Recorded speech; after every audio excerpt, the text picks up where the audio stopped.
Peringatan Hari Ibu setiap tanggal 22 Desember diharapkan tidak sebatas seremonial setiap tahunnya, namun lebih pada bagaimana upaya meningkatkan peranan kaum perempuan dalam pembangunan dengan tidak melupakan kodratnya di keluarga.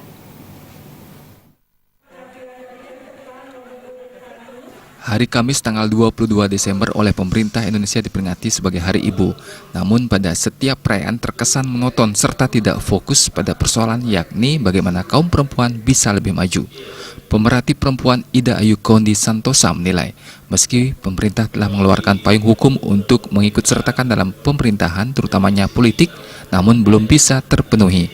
Bahkan keberadaan kaum perempuan dianggap beberapa kalangan pelengkap. Terlihat dari sedikitnya kaum perempuan yang duduk menjadi anggota dewan di pusat maupun daerah. Pandangan ini tentunya harus dihilangkan karena akan semakin mendiskriminasikan kaum perempuan.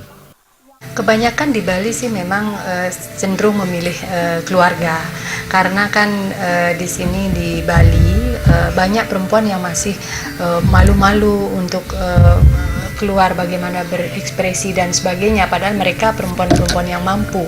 Jadi peran perempuan-perempuan Bali saya rasa sudah mulai ikut ambil peran di sini, karena sekarang perempuan Bali sudah mulai banyak yang berkiprah di berbagai bidang. Juga saya himbau mudah-mudahan semakin ke depan semakin maju lagi dan bisa memberikan panutan kepada masyarakat Bali. Selain memperhatikan emansipasi kaum perempuan, pemerintah juga diharapkan memperhatikan payung hukum terhadap kasus kekerasan rumah tangga, di mana kaum perempuan menjadi korbannya. Tri Maje, Bali.